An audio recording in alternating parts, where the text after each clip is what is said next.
Assalamualaikum warahmatullahi wabarakatuh. Halo semuanya, kami adalah mahasiswa jurusan Manajemen Bisnis Syariah Universitas Islam Negeri Syed Ali Rahmatullah Tulungagung. Di video kali ini kami akan membahas terkait etika pemasaran syariah, mata kuliah Manajemen Pemasaran. Bagaimana penjelasan dari kami? Simak video selanjutnya. Assalamualaikum warahmatullahi wabarakatuh. Saya Nabila Safrilia, NIM 360 absen 11, akan mempresentasikan di poin A, yaitu etika pemasaran syariah. Pengertian etika pemasaran syariah menurut Hermawan Kartajaya dan Muhammad Syakir Sula, pemasaran syariah adalah sebuah disiplin bisnis strategi yang mengarahkan proses penciptaan, penawaran, dan perubahan value dari suatu inisiator kepada stakeholdernya, yang dalam keseluruhan prosesnya sesuai dengan akad dan prinsip-prinsip muamalah dalam Islam. Hal ini berarti bahwa dalam pemasaran syariah seluruh proses, baik proses penciptaan, penawaran, dan maupun perubahan, tidak boleh ada hal-hal yang bertentangan dengan akad dan prinsip-prinsip muamalah Islam. Sepanjang hal tersebut dapat dijamin dan penyimpanan prinsip-prinsip muamalah Islam tidak terjadi dalam suatu transaksi atau dalam proses suatu bisnis, maka bentuk transaksi apapun dalam pemasaran dapat diperbolehkan. Sedangkan etika pemasaran Islam adalah prinsip-prinsip pemasaran syariah yang menjalankan fungsi-fungsi pemasaran secara Islam, yaitu memiliki kepribadian spiritual, jujur, berlaku adil dalam bisnis, bersikap melayani, menepati janji, dan jujur. Yang kedua adalah sumber-sumber hukum etika pemasaran syariah ada dua. Yang pertama dalam Al-Quran, yaitu surat Al-Ahzab ayat 21. Sesungguhnya telah ada pada diri Rasulullah itu suri tauladan yang baik bagimu, yaitu bagi orang yang mengharapkan rahmat Allah dan kedatangannya hari kiamat dan yang banyak mengingat Allah. Yang kedua dalam hadis dari Abu Hurairah berkata, Rasulullah SAW bersabda, sesungguhnya aku utus tiada lain kecuali supaya menyempurnakan akhlak yang mulia. Yang ketiga adalah prinsip-prinsip pemasaran syariah. Ada 9 etika prinsip pemasaran syariah. Yang pertama adalah memiliki kepribadian spiritual, 2 berperilaku baik dan simpatik, 3 berlaku adil dalam bisnis, 4 bersikap melayani dan rendah hati, 5 menepati janji dan tidak curang, 6 jujur dan terpercaya, 7 tidak berburuk sangka, 8 tidak suka menjelekan, dan terakhir adalah tidak melakukan suap atau sogok. Saya Fitria Puji Rahayu, NIM 124518330 akan melanjutkan poin B, yaitu etika pemasar syariah. Ada 5 sifat yang harus dimiliki oleh seorang pemasar, yaitu yang pertama benar dan jujur atau sidik. Seorang pemasar harus memiliki sifat benar dan jujur dalam menjiwai seluruh perilakunya dan melakukan pemasaran yang berhubungan dengan nasabah dan dalam membuat perjanjian dengan mitra bisnisnya. Yang kedua, terpercaya dan kredibel atau amanah. Seorang pemasar haruslah mempunyai sifat dapat dipercaya, bertanggung jawab, dan kredibel, juga memenuhi sesuatu yang sesuai dengan ketentuan juga dalam melakukan pemasaran yang terkait dengan pelanggan dan dalam bertransaksi dengan nasabah dan membuat perjanjian dengan mitra bisnisnya. Yang ketiga, cerdas atau fatonah dapat diartikan sebagai intelektual, kecerdikan atau kebijaksanaan. Pemimpin yang fatonah adalah pemimpin yang memahami, mengerti, dan menghayati secara mendalam segala hal yang menjadi tugas dan kewajibannya. Yang keempat, komunikatif atau tablik.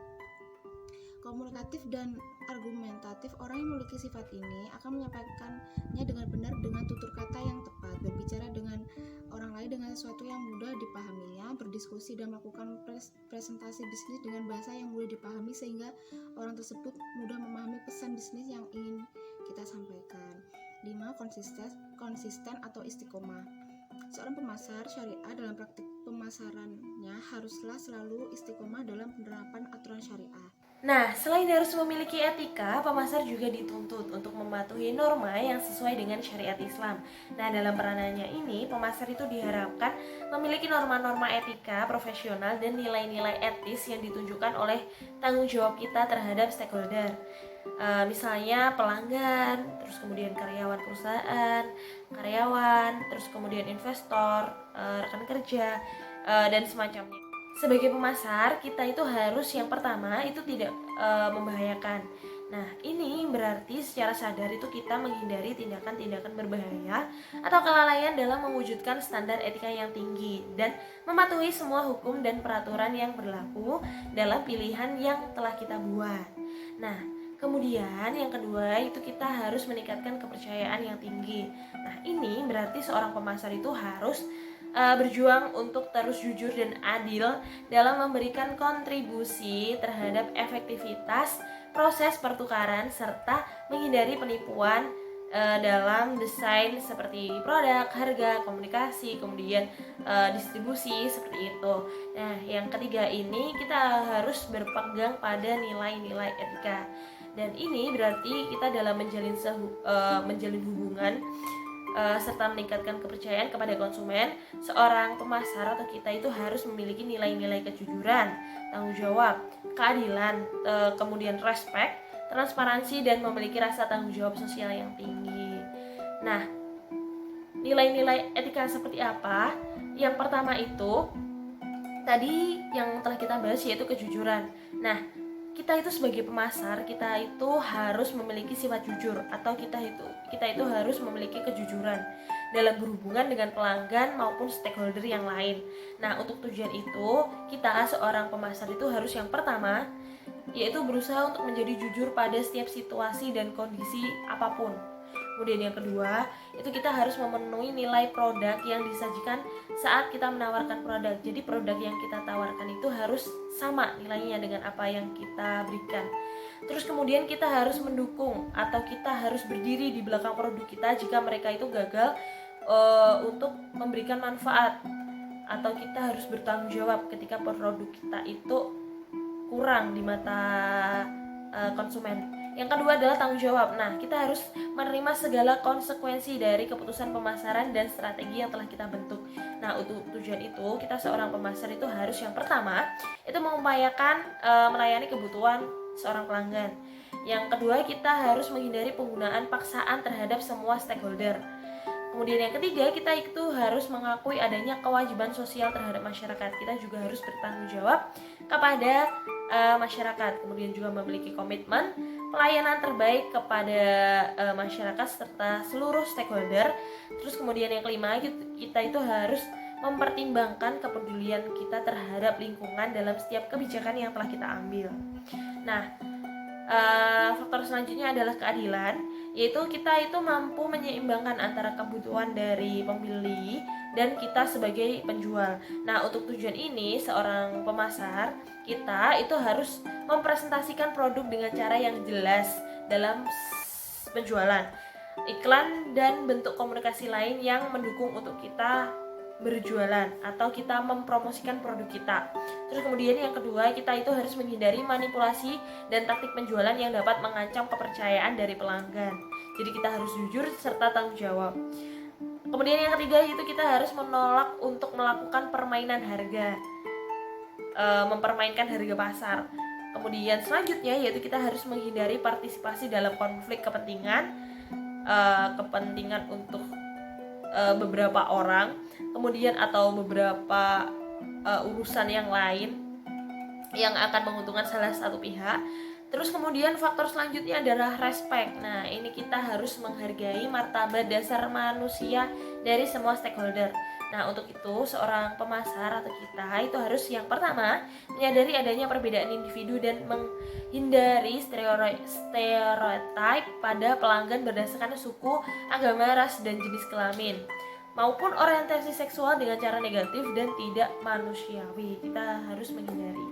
Nah, kemudian yang kedua adalah mendengarkan kebutuhan pelanggan dan membuat semua upaya yang wajar untuk membantu memantau serta meningkatkan kepuasan mereka secara berkelanjutan.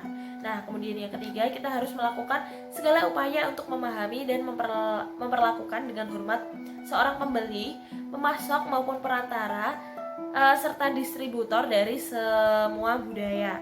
Nah, kemudian kita harus mengakui kontribusi orang lain seperti konsultan, karyawan, rekan kerja, maupun stakeholder lain dalam upaya pemasaran.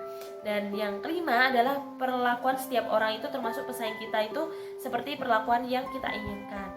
Nah, ini yang terakhir yaitu terkait transparansi. Nah, kita itu memiliki semangat keterbukaan dalam operasi pemasaran itu sangat penting. Jadi kita harus transparan untuk hal itu. Nah, untuk tujuan itu, kita seorang pemasar itu harus yang pertama mengupayakan untuk berkomunikasi dengan jelas dengan semua konstituen atau stakeholder yang ada. Terus kemudian yang kedua itu kita harus mampu atau menerima atau menampung kritik yang membangun dari pelanggan atau peminjam atau pemangku kepentingan lain atau stakeholder seluruhnya. Terus kemudian yang ketiga itu kita harus menjelaskan dan tentukan aksi yang tepat mengenai resiko produk serta layanan yang dapat mempengaruhi persepsi pelanggan yang membeli produk kita. Nah, kemudian kita juga harus mengungkapkan daftar harga dan persyaratan pembiayaan sesuai harga yang tersedia. Jadi kita harus jujur serta tanggung jawab, harus transparan. Banyaklah. Terus kemudian kita memiliki tanggung jawab sosial, hukum, dan kemanusiaan kepada stakeholder. Untuk itu kita seorang pemasar itu harus memiliki program CSR yang berkelanjutan atau Customer Relationship Management. Kemudian yang kedua kita mengupayakan untuk peduli terhadap lingkungan dalam setiap proses promosi penjualan. Nah, selain etika-etika di atas, seorang marketing juga harus memperhatikan hal-hal yaitu yang menyangkut, yang pertama adalah privacy. Ketika kita mengumpulkan informasi pelanggan itu harus bersifat rahasia dan hanya digunakan untuk tujuan yang sudah kita ungkapkan untuk si informan. Semua data, khususnya data rahasia pelanggan itu harus dijaga terhadap akses yang tidak sah atau yang tidak sesuai dengan perjanjian di awal. Kemudian ownership, itu informasi yang kita peroleh dari sumber-sumber internet itu harus dapat diotorisasi dan didokumentasikan. Nah, kepemilikan informasi sendiri itu harus dijaga dan dihormati kepemilikannya. Nah, pemasar itu harus menghormati integritas dan kepemilikan sistem komputer dan jaringan. Kemudian ini soal terkait akses. Nah, kita sebagai pemasar itu harus memperlakukan akses ke account, password, dan informasi lainnya itu sebagai rahasia dan hanya memeriksa atau mengungkapkan isi itu ketika disahkan oleh pihak yang telah bertanggung jawab. Jadi seperti itu. Baik, di sini saya akan menerangkan tentang perbedaan etika pemasaran syariah dan pemasaran konvensional. Ada beberapa hal yang menjadi pembeda antara pemasaran syariah dan konvensional. Di antaranya yaitu yang pertama, konsep dan filosofi dasar. Perbedaan mendasar antara pemasar syariah dan konvensional adalah dari filosofi dasar yang melandasinya. Pemasaran konvensional merupakan pemasaran yang bebas nilai dan tidak mendasar ke ilahiyah dalam setiap aktivitas pemasarannya. Sedangkan dalam pemasaran syariah, seseorang harus merasakan bahwa dalam setiap aktivitas pemasarannya ia selalu diawasi oleh Allah SWT, sehingga ia pun akan sangat berhati-hati dalam memasarkan produk yang dijualnya. Yang kedua yaitu etika pemasar. Seorang pemasar syariah sangat memegang teguh etika dalam melakukan pemasaran kepada calon konsumennya. Ia sangat menghindari memberikan janji bohong ataupun terlalu melebih-lebihkan produk yang dijualnya. Sedangkan pemasaran konvensional yang cenderung bebas nilai, sehingga seorang pemasar bebas menggunakan segala macam cara demi untuk mendapatkan konsumen, bahkan dengan cara yang tidak dibenarkan ataupun tidak sesuai dengan syariat Islam.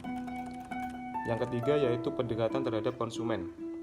Konsumen dalam pemasaran syariah diletakkan sebagai mitra sejajar, di mana baik perusahaan sebagai penjual produk maupun konsumen sebagai pembeli produk berada pada posisi yang sama. Perusahaan tidak menganggap konsumen sebagai sapi perah untuk membeli produknya, namun perusahaan akan menjadikan konsumen sebagai mitra dalam pengembangan perusahaan.